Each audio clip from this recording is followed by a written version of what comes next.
Okay, so here we are once again with another Masters Universe Origins unboxing, and this is Slamurai, and man, is this package in rough shape. You know, I wouldn't feel so bad about it, except for this was one that I actually paid a little extra for on Amazon. I paid like maybe about $10 more for this figure because he's really hard to find. And then he comes to me on a package like this, and it's also that international packaging, so we're not going to have a comic book to read this time, unfortunately. So that's too bad. But he is a figure that I really wanted, so I went ahead and picked him up because that was the cheapest I'd ever seen this figure selling for. So we still got a lot of Masters Universe to get through, and most of it's going to be Turtles of Grayskull. But as you can see, we still have a few other items that are just Masters Universe proper. So let's go ahead and open them up. Oh, let's have a look at the picture on the back first. We got him, Slamurai, fighting against Lord Grasp, which you know is a character that I really like. And then we've got a look at his weapons. He's got a samurai sword, a bow and arrow, and nunchucks. It's the same weapons that Ninjor came with. This guy is pretty much a repaint of Ninjor, except for he comes on the He-Man style buck instead of the Skeletor style buck. So he's going to have bracers instead of fins, and he's going to have barbarian boots instead of clawed feet. So here's the comic book that comes with the figure. Like I said, we're not going to read it because there's nothing to read. But you got uh, Slamurai and King Randor giving each other a proper dap, and Tila in her snake form below. And this looks like it would be a really cool comic to read if it had words to read. So we got King Hiss. He turns Tila into a snake woman. Uh, then we got this barbarian dude fighting against King Randor. I don't recognize that character, but he looks pretty cool. And then we got Man at Arms. Maybe that was Man at Arms like shape shifting into like an enemy warrior or something. And then Slamurai going up against some snake troopers. That's the same picture of Tila from the cover. They just reused it. Uh, they're shooting with their crossbows at Slamurai and King Randor, who block it with a table. I guess it wasn't Man at Arms because there's Barbarian Dude next to Man at Arms. This is not a good picture, a good comic to read without captions because I have no idea what's going on. This is one that probably really needed words, but at least Tila got turned back in normal, so that's good. Anyway, let's have a look at the actual action figure. Now, unlike a lot of the earlier ones, which had the accessories in a little baggy, this is in the later ones, they seem to have switched to, having bespoke bubbles for each of these characters, and they've got little sections to put their weapons into. Let's go ahead and get these cut off. This one is being a pain.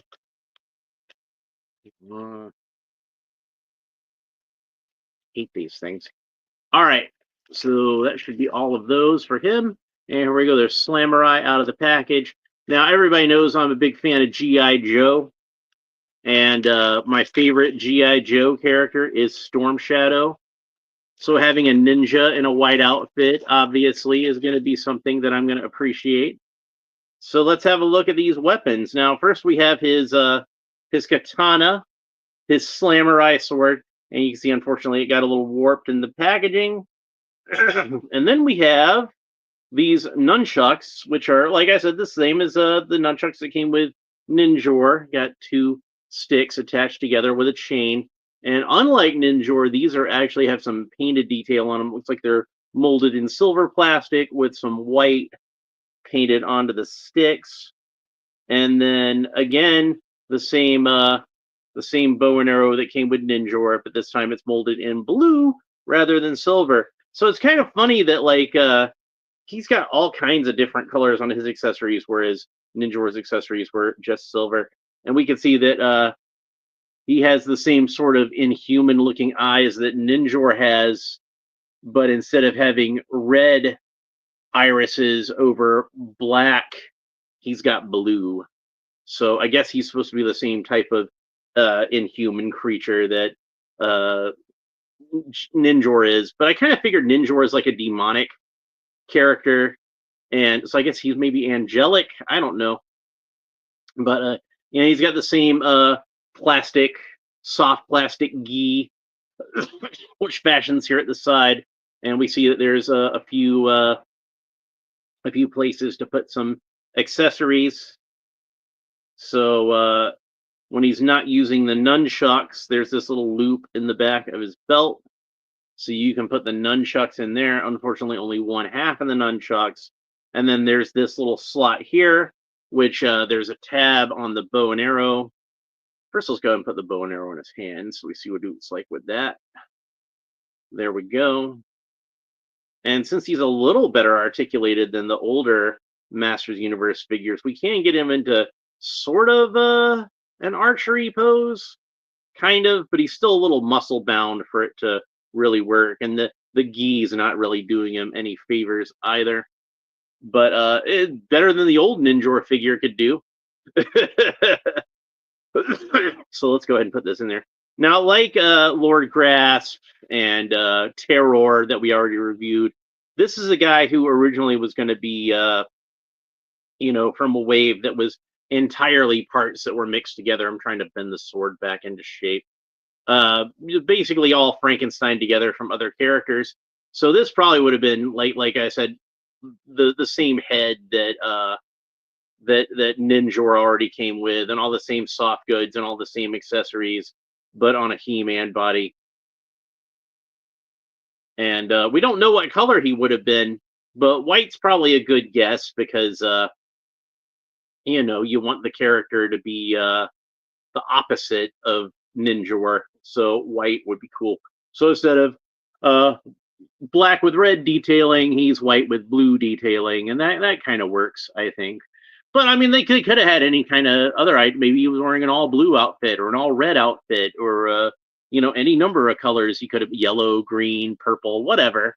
But I think the white is probably the best guess. They were probably intending on using white, and I'm guessing it would have been the regular Ninjor head underneath, but repainted in a different way, and then or maybe used another head off of somebody else, but he still would have had the same cloth, soft goods gi and hood like Ninjor had.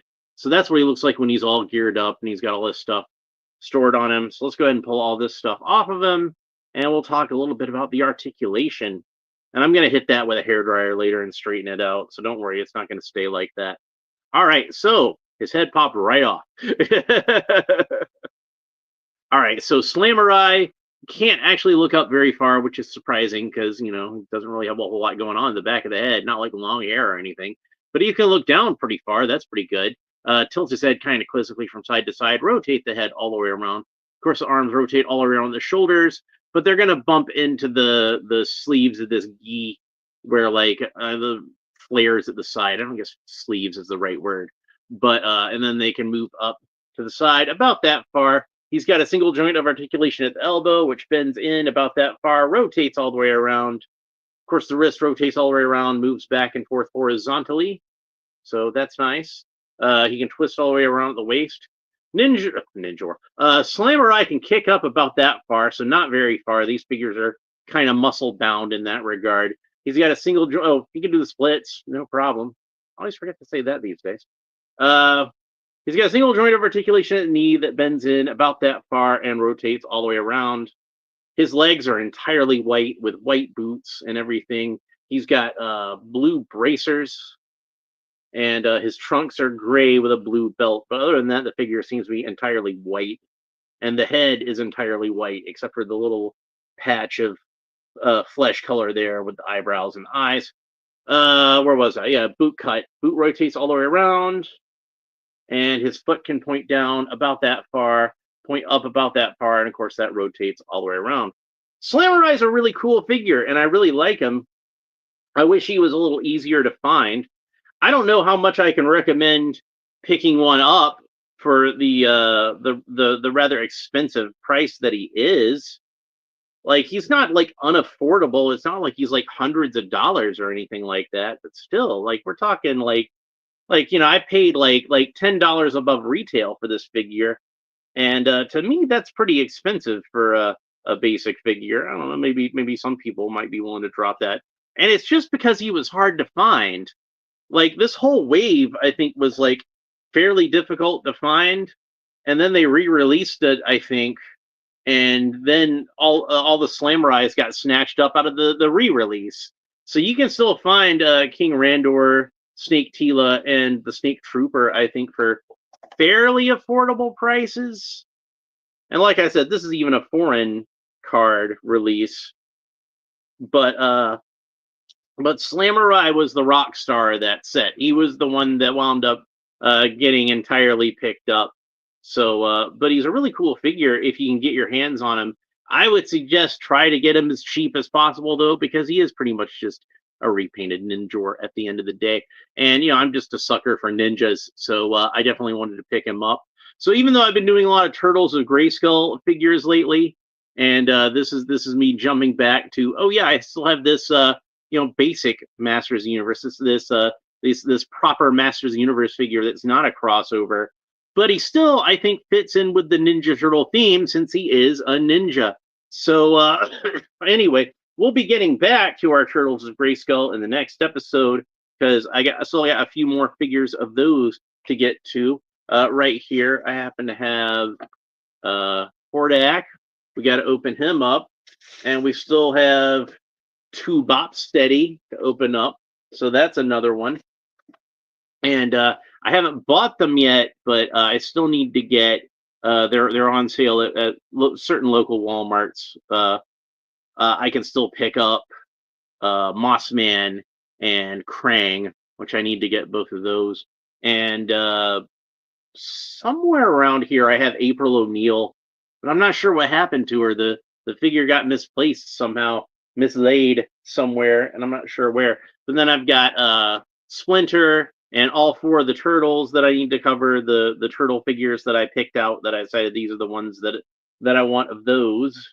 And I might get some of the variants later, who knows? But those are the ones that mainly that I wanted.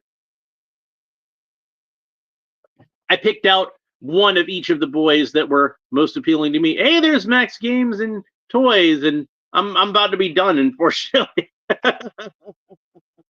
You showed up just at the tail end. I'm sorry, but it's good to see you, though. You can go back and watch the rest of it if you want to do that. But we just opened up Slamurai. I think he turned out pretty well. I don't know what else they could have done to this figure to make him any different than Ninjor. He's just pretty much just going to be a repainted Ninjor as it is.